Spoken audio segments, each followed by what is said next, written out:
पैसे खर्च करता हूँ जिसकी मुझे बहुत ज़्यादा ज़रूरत है, और जहाँ ज़रूरत नहीं है तो मैं अपना काम साइकिल से भी चला लेता हूँ। यदि ज़रूरत नहीं है तो साइकिल से काम हो जाए, साइकिल से काम हो रहा है तो मोटरसाइकिल की ज़रूरत नहीं है, मोटरसाइकिल से काम होता है तो कार की ज़रूरत नहीं है। फिजूल खर्ची से जो बचेगा वो सदा सुखी रहेगा। आप लोग कैसे जीते हो?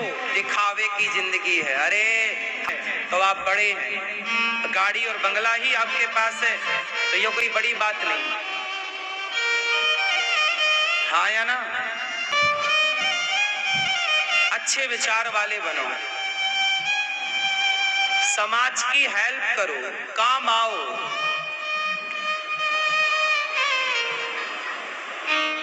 17 साल की उम्र से हम काम कर रहे हैं।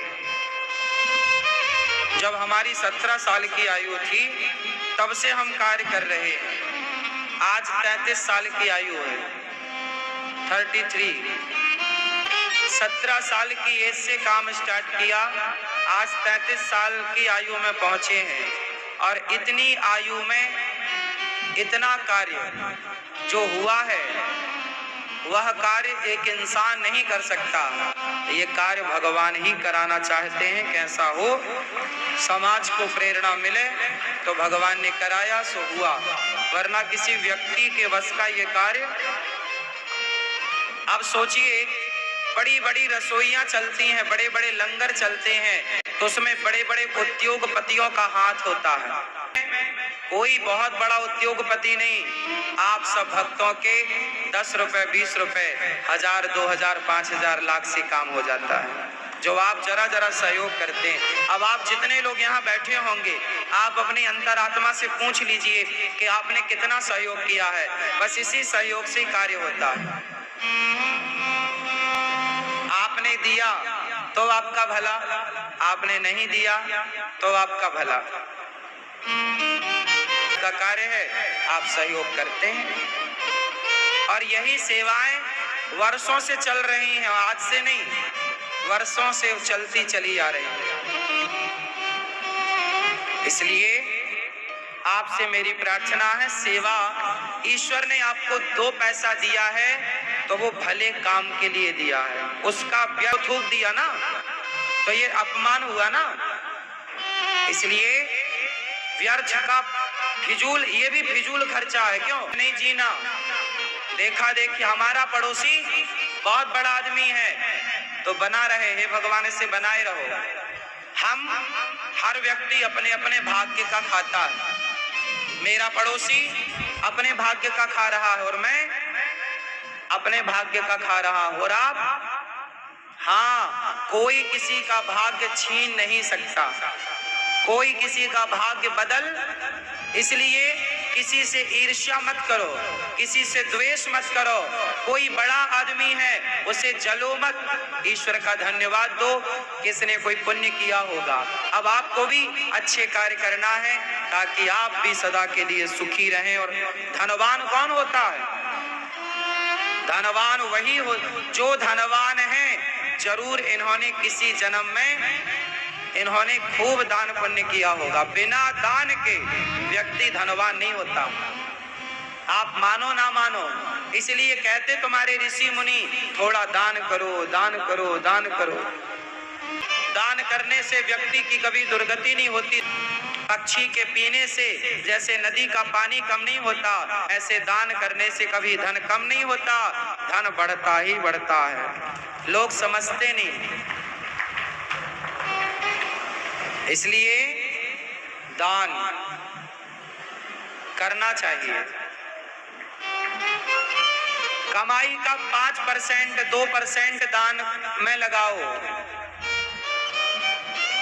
जब लोग अपने पैसे का मिसयूज करते हैं, सट धीरे से चली जाएंगी। आप सब पर लक्ष्मी माँ की कृपा बनी रहे। मैं तो माँ भगवती से यही प्रार्थना करूंगा, भगवान श्रीमन नारायण से, आप सदा धन धान्य से भरे रहो ताकि आप समाज की सेवा में कुछ ना कुछ निकालते रहो। हमारे यहाँ कुछ ना कुछ निकालने की परंपरा रही है। पहली रोटी गाय की निकालो, आखिरी रोटी कुत्ते की निकालो, ये परंपरा रही है। हमारे ऋषि मुनि पहले ही सिखा कर गए हैं कि कुछ ना कुछ हिस्सा अन्न का निकालो, कमाई का निकालो। लेकिन आप भूल गए ये परंपराएं, सारा का सारा खाना चाहते हो। दान पुण्य करना लोग भूल चुके हैं, लोगों की हेल्प करना भूल चुके हैं। आपके पड़ोस में कोई गरीब आदमी रहता है और उसकी बेटी का ब्याह है माना कि, तो वो क्या कहता है, भाई साहब जरा हमें 15-20 हजार रुपए उधार दे दो, वो हमारी बेटिया का ब्याह है। तो पैसे वाले लोग क्या बोलते हैं, तुम कितने धन्ना सेठ हो जाओगे, वो बेटी का ब्याह ही तो कर रहा है, तुमको ईश्वर ने धनवान बनाया है तो बिना ब्याज के दे दो ना, जब उसका होगा दे देगा बेचारा। यदि देने लायक हो तो जरूर दिया करो, और उनको दिया करो जो वास्तविक में जरूरतमंद है। हाँ या ना?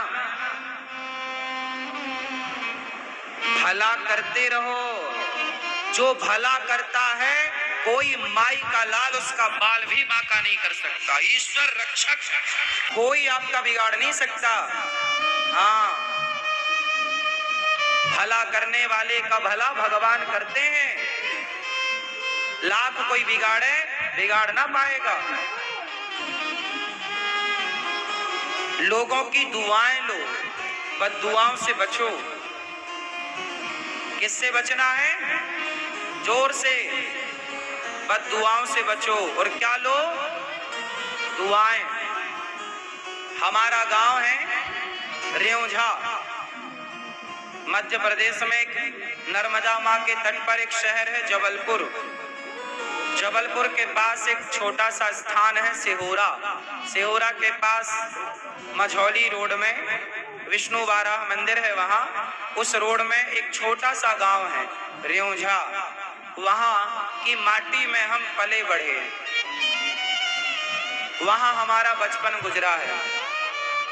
हमारे बड़े भैया वहीं रहते हैं। कोरोना काल में भी हम वहीं थे, गांव में, खेतों में। ये गांव